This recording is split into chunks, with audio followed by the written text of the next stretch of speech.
Dans ce nouvel épisode de Travail et moi, je te partage mon parcours, les décisions que j'ai pu regretter et comment je suis arrivée à devenir coach de carrière. C'est moi au naturel, avec le nez bouché, et je parle comme je parle dans la vraie vie, donc pas forcément de façon hyper polissée.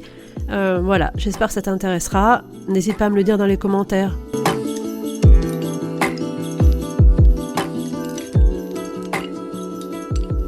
Après 31 épisodes de Travail et moi et une trentaine d'invités, je te propose qu'on fasse un peu connaissance, toi et moi. Je suis Sarah Elefida, la créatrice de Travail et moi, coach de carrière certifié. Et voilà mon parcours. Il y a eu un point de rupture important dans mon parcours, même si j'ai eu 6 métiers différents et que j'ai souvent changé grâce à des opportunités. Le point de rupture, c'est que à un moment, j'ai occupé ce qui est littéralement mon métier de rêve, et que pour autant, je l'ai quitté. À chaque épisode de Travail et moi, je demande à mon invité et si c'était à refaire, et la grande majorité des personnes répond « je ne changerai rien parce que j'aime là où j'en suis aujourd'hui ». Moi, ma réponse serait un peu différente. J'aime là où j'en suis aujourd'hui, je suis contente de ma situation, le travail que j'ai a du sens pour moi, et je suis contente de l'impact que je peux avoir. Néanmoins, il y a une décision que je changerais, c'est celle d'avoir quitté ce que je considère comme ayant été mon job de rêve. Et mon job de rêve, c'était d'être chercheuse en sociologie du travail. J'étais bonne à ça, je faisais bien mon taf, j'avais des atouts par rapport aux personnes avec qui je travaillais. Je me sentais pourtant hyper illégitime à côté des scientifiques que je côtoyais ou des autres thésards qui étaient avec moi. Mais ça reste néanmoins la meilleure expérience professionnelle que j'ai eue de ma vie, je pense. J'y étais arrivée parce que j'avais repris des études à un moment pour me former au management et me former au RH dans l'entreprise dans laquelle j'étais, et dans l'espoir d'obtenir un poste en tant que RH, alors que j'étais à l'époque responsable de la rédaction dans une entreprise qui faisait des revues médicales spécialisées.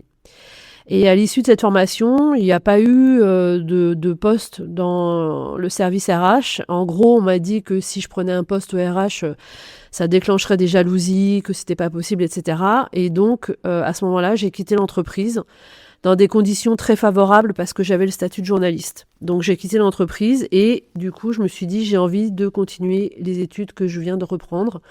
Et je me suis inscrite pour faire un master qui est un master RH et sociologie du travail. Et il se trouve que ce master s'est hyper bien passé et qu'à la fin, on m'a proposé de commencer une thèse et qu'il y avait même une entreprise qui était prête à m'ouvrir ses différentes filiales, parce que c'était un grand groupe, pour que je puisse aller faire des enquêtes de terrain, en l'occurrence sur l'usure professionnelle des managers de proximité.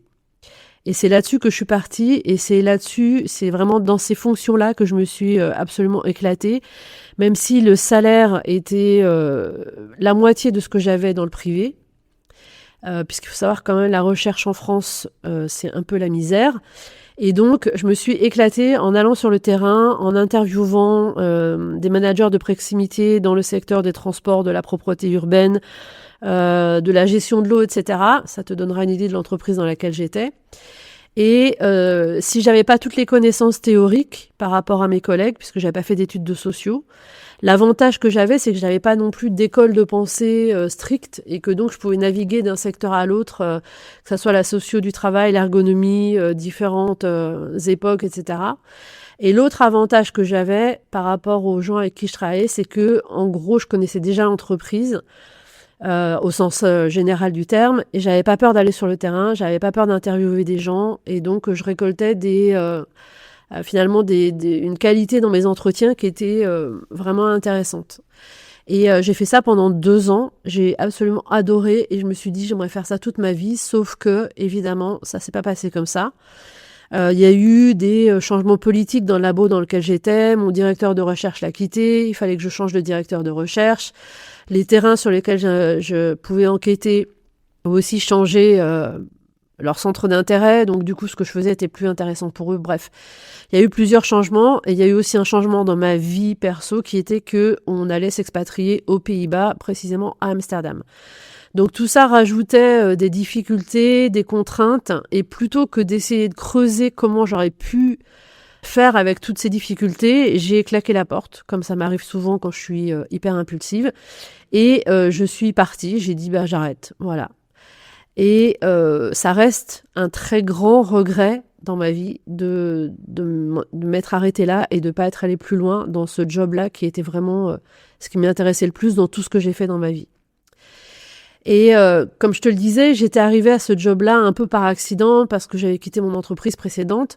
Mais avant de devenir chercheuse, j'avais déjà eu plusieurs métiers. J'ai commencé ma carrière comme toute bonne littéraire dans le monde de l'édition. Sauf que dans le monde de l'édition, j'y suis arrivée par facilité parce que être littéraire, c'était plus simple que de faire un bac scientifique, alors même que j'aurais pu le faire. Et puis, je suis arrivée dans l'édition, dans une maison d'édition qui confond toujours, c'était le cas à l'époque, je pense que c'est toujours le cas, quantité et qualité. Il fallait produire à la chaîne des livres qui n'étaient pas tous très bons, pas tous très intéressants, on va dire.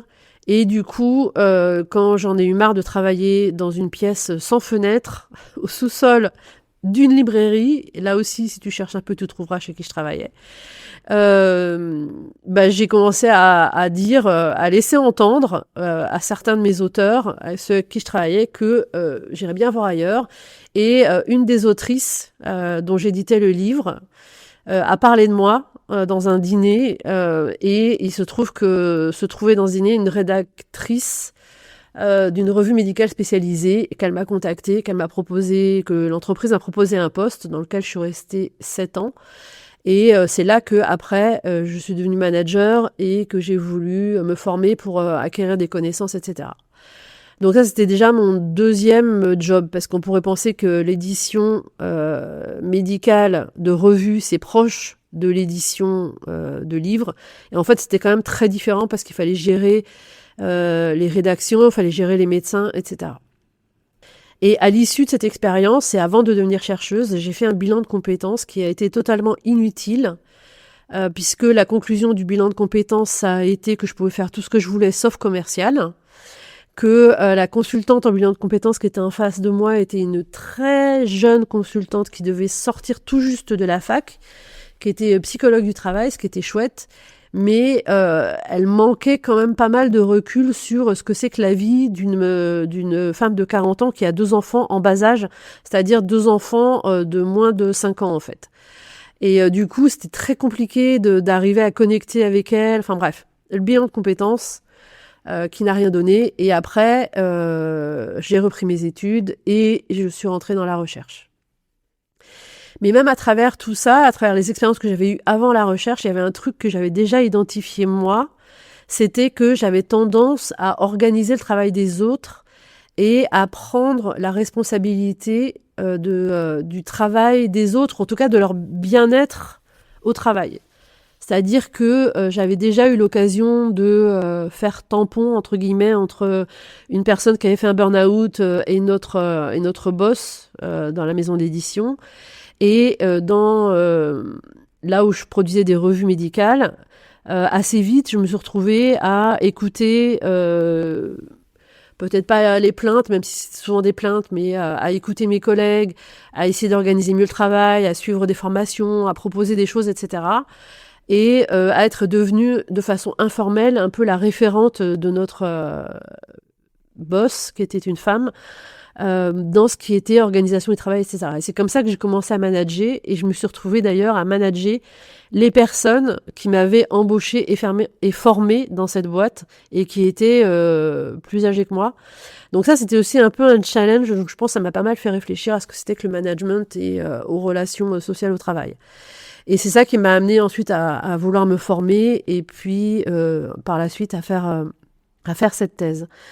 Et à faire de la recherche. Et donc, après avoir claqué la porte, encore une fois, bêtement, je pense, en tout cas de façon impulsive, à l'opportunité de continuer et surtout de finir cette thèse que j'avais entreprise, et du coup, je me suis retrouvée aux Pays-Bas. Et là, expatriation très mal préparée. J'avais absolument pas capté que il y avait pas de job pour moi en fait aux Pays-Bas. En tout cas pas dans ce qui était ce que je faisais à l'époque, ce qui était de l'audit des conditions de travail, de l'audit des risques psychosociaux, etc. Parce que pour faire ça aux Pays-Bas, il faut non seulement parler néerlandais, mais encore plus que ça, il faut vraiment avoir une culture néerlandaise du travail qui est très différente de la culture française. Et du coup, je me suis retrouvée avec comme possibilité, avec mon niveau d'anglais de l'époque qui n'était pas topissime, de travailler dans des call centers, en fait, ce que j'ai refusé de faire. Et du coup, je me suis retrouvée sans possibilité de travail. Et je me suis dit, qu'à cela ne tienne, je vais démarcher des cabinets de conseil en prévention des risques psychosociaux en France pour leur proposer de travailler pour eux sur des missions quand ils ont besoin de sous-traitance, d'avoir plus de personnes, etc. Et c'est comme ça que j'ai commencé à bosser en tant que consultante en prévention des risques psychosociaux, en tant que sous-traitante vivant aux Pays-Bas pour des cabinets de conseil en France. Et j'ai fait plusieurs missions, ça a duré à peu près 5 ans. Et à l'issue de ces 5 ans, j'en ai eu assez d'avoir un pied aux Pays-Bas, un pied en France, et j'ai plus ou moins, encore une fois de façon plutôt impulsive et pas très réfléchie, mis fin à cette activité pour devenir consultante de carrière aux Pays-Bas et proposer ce qui serait l'équivalent de bilan de compétences, mais sans le cadre du bilan de compétences à la française. Et ça a duré plusieurs années. J'ai accompagné plusieurs centaines de clientes en France, aux Pays-Bas et à l'étranger à redéfinir leur carrière, à comprendre ce qui avait vraiment du sens pour elles. Et puis récemment, puisque ça date vraiment de 2025, j'ai décidé de faire une certification en coaching pour consolider ma pratique, apprendre de nouvelles pratiques, de nouveaux outils, développer ma posture, etc. Ce qui fait qu'aujourd'hui, je suis coach certifié professionnel avec une spécialisation dans l'accompagnement de carrière des femmes, parce que c'est un de mes grands centres d'intérêt, c'est le bien-être au travail des femmes. Comment faire pour que des femmes qui sont mes clientes, qui sont des personnes brillantes, comment faire pour éviter qu'elles en arrivent à douter d'elles-mêmes, comme c'est le cas quand elles viennent me voir, simplement parce qu'elles se sont heurtées à un système et à des entreprises qui ne sont pas faits, en gros, pour les femmes brillantes. Il n'y a pas d'autre façon de le dire, même si ça peut paraître un jugement de valeur. C'est-à-dire des femmes qui ont tout pour réussir, tout pour contribuer à l'entreprise, et dont le bien-être est piétiné par une organisation du travail qui n'est pas fait pour elles, qui n'est fait pour personne en réalité, mais spécifiquement pas fait pour les femmes. Et du coup, c'est là-dedans que moi je trouve ma motivation, c'est-à-dire aider des femmes professionnelles à retrouver confiance en elles, estime d'elles-mêmes parfois même, et à les aider à non pas s'adapter à un système pourri, mais se dégager des marges de manœuvre pour pouvoir retrouver l'impact qu'elles n'auraient jamais dû cesser d'avoir dans l'entreprise et dans leur vie, en fait. Parce qu'évidemment, la vie pro et la vie perso, c'est pas deux trucs différents que tu gères de façon différente. C'est toi, une seule et même personne, qui doit pouvoir s'y retrouver et se retrouver dans l'organisation de ta vie pro, de ta vie perso et de qui tu es au milieu de tout ça. Et donc le truc, c'est vraiment d'accompagner ces femmes-là avec une forte compréhension de ce que sont les enjeux du bien-être au travail, parce que je viens quand même du consulting en prévention des risques psychosociaux, une forte compréhension aussi de ce qu'est le sexisme en entreprise, de tout ce que le patriarcat dans le monde du travail fait comme mal aux femmes, et avec l'idée que ce que je veux réussir à accomplir, c'est faire en sorte que les femmes, en commençant par celles que j'accompagne, se sentent mieux, le mieux possible dans leur vie professionnelle et trouvent les moyens d'action dont elles ont besoin pour elles aussi potentiellement avoir un impact positif dans leur environnement de travail. Et si tout ce travail-là, ça veut dire qu'elles doivent quitter l'entreprise dans laquelle elles sont, eh ben, qu'elles quittent l'entreprise dans laquelle elles sont.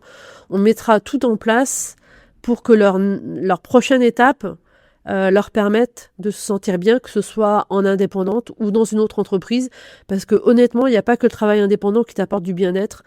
Tu peux aussi trouver du bien-être dans une autre forme d'organisation, dans une autre entreprise, etc. Et aussi, surtout, éviter le stress et le burn-out qui sont tellement présents pour les femmes en entreprise.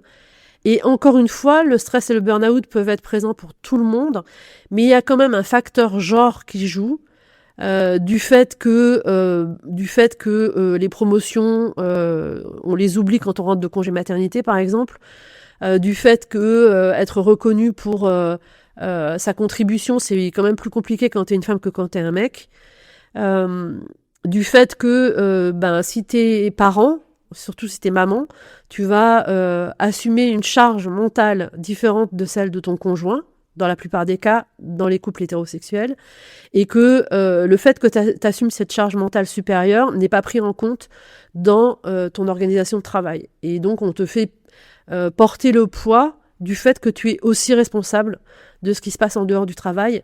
Et du coup, cet aspect genre, il est assez peu pris en compte finalement quand on réfléchit au bien-être au travail. Et pour moi, c'est fondamental d'en tenir compte et de créer, de développer des solutions, de co-construire des solutions avec mes clientes, parce que c'est elles qui ont les bonnes réponses, qui vont leur permettre de moins subir et d'avoir des marges de manœuvre plus grandes. Voilà. Donc, tout mon parcours, différents métiers, différents choix, souvent des choix impulsifs, ce que je ne recommande absolument à personne, et c'est peut-être pour ça justement que je suis devenue coach de carrière, c'est que l'impulsivité, c'est sur le moment ça semble hyper cool, a posteriori on se dit peut-être que j'aurais dû réfléchir à 2 fois, donc et vraiment essayer d'accompagner les personnes qui pourraient avoir les mêmes réactions que moi, ou des personnes qui ont des fonctionnements très différents, mais qui subissent des choses dans le monde du travail qui sont finalement assez qui sont répartis de façon assez homogène dans la population des femmes professionnelles. Voilà. Donc ça, c'est mon parcours. Et si tu sens que tu as besoin d'y voir plus clair sur ce qui te rend heureuse au travail, écris-moi et on verra comment je peux t'aider. Voilà, j'espère que cet épisode t'a plu. Laisse-moi un commentaire, envoie-moi un email, dis-moi ce que t'en penses. Et à bientôt!